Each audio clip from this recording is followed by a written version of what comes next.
To Nirmala simple recipes. நாம் இன்றைக்கி பார்க்க போகிறதுங்க பாஸ்தா செய்ய போகிறோம். பாஸ்தா வந்து எப்படி டேஸ்டியாகவும் ஹெல்த்தியாகவும் சேர்த்து வீடியோக்குள்ளே போய் பார்க்கலாங்க. அதுக்கு முன்னாடி நீங்கள் சப்ஸ்கிரைப் பண்ணுங்கள், மறக்காமல் பெல் பட்டனை கிளிக் பண்ணுங்கள், கமெண்ட் பண்ணுங்கள், ஷேர் பண்ணுங்கள். வாங்க நம்ம வீடியோக்குள்ளே போகலாம். ஸ்டவ் ஆன் பண்ணி கடாய் வச்சுட்டு பாஸ்தா வேக வைக்கிறதுக்கான தண்ணியை ஊற்றிக்கலாங்க. தண்ணி சூடு ஏறட்டும். தண்ணி இப்போ கொதி வந்ததும் நம்ம பாஸ்தா எடுத்து வச்சுருக்க பாஸ்தாவை சேர்த்துக்கலாங்க. பாஸ்தா சேர்த்ததுக்கப்புறம் நம்ம ஒரு அரை டீஸ்பூன் அளவு நம்ம உப்பு சேர்த்து கிளறி விட்டுக்கலாங்க. கிளறி விட்டுக்குங்க. நல்லா கிளறி விட்டுட்டு மூடி போட்டு மூடி வச்சிடுறேங்க. நான் இப்போ மீடியம் ஃப்ளேமில் வச்சு தாங்க பாயில் பண்ணணும். கரெக்டாக 10 மினிட்ஸ் மட்டும் தான் பாயில் பண்ணணும். அதுக்கு மேலே பாயில் பண்ணக்கூடாது. எடுத்து வடிகட்டிக்கலாங்க. வடிகட்டிட்டு ஒரு பவுலில் சேஞ்சப் பண்ணிவிட்டு ஒரு 2 டேபிள் ஸ்பூன் அளவு ஆயில் சேர்த்து நம்ம கிளறி விட்டுக்கலாங்க. அப்போ தான் ஒன்றோட ஒன்று ஒட்டாமல் வரும். அதனால தான் நம்ம ஆயில் சேர்க்குறோம். இந்த மாதிரி சேர்த்து கிளறி விட்டுக்கலாங்க. இப்போ பாஸ்தா ரெடி பண்ணிடலாங்க. வாங்க.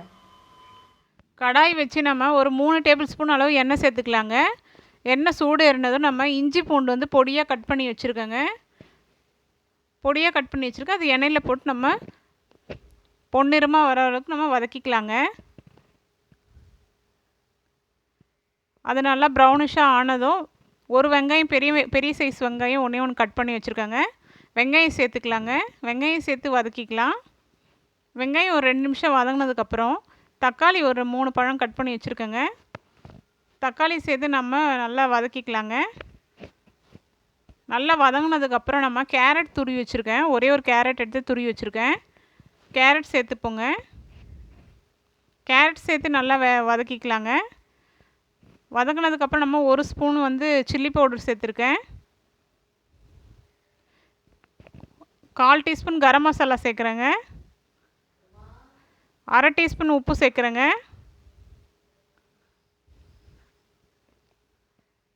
சேர்த்துட்டு நல்லா வதக்கி கொடுத்துக்கலாங்க. நல்லா வதங்கினதுக்கப்புறம் ஒரு 2 டேபிள் ஸ்பூன் அளவு நான் வந்து டொமேட்டோ சாஸ் சேர்க்குறேங்க. டொமேட்டோ சாஸ் ஆட் பண்ணிவிட்டு நம்ம நல்லா வதக்கிக்கலாங்க.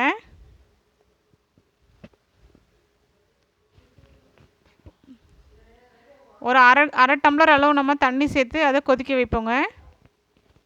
நல்லா கொதித்து அந்த மசாலா வாசனையெல்லாம் போனதுக்கப்புறம் நம்ம பாஸ்தா ஆட் பண்ணிக்கலாங்க.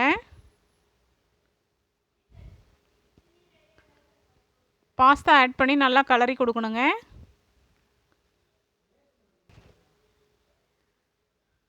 மறக்காமல் நம்ம சேனலை சப்ஸ்கிரைப் பண்ணி பாருங்கள். பொடியாக கட் பண்ணி வச்சுருக்கேன் வெங்காயத்தாளை ஆட் பண்ணுறேங்க. வெங்காயத்தாளை ஆட் பண்ணிவிட்டு நல்லா கிளறி கொடுத்துக்குறோங்க. நான் ஒரு 2 பீஸ் வந்து சீஸ் எடுத்து வச்சுருக்கேன். வேணுன்றவங்க சீஸு சேர்த்துக்கலாம், வேணுன்றவங்க அப்படியே கூட சாப்பிட்லாங்க. நான் வந்து சீஸ் துருவி போட்டிருக்கேன்.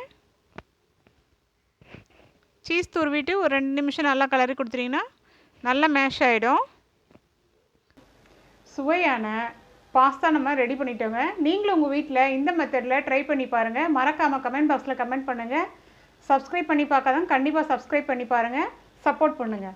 நெக்ஸ்ட் அடுத்து ஹெல்த்தியான ரெசிபிஸோடு நம்ம மீட் பண்ணுவோம். பாய். தேங்க்யூ.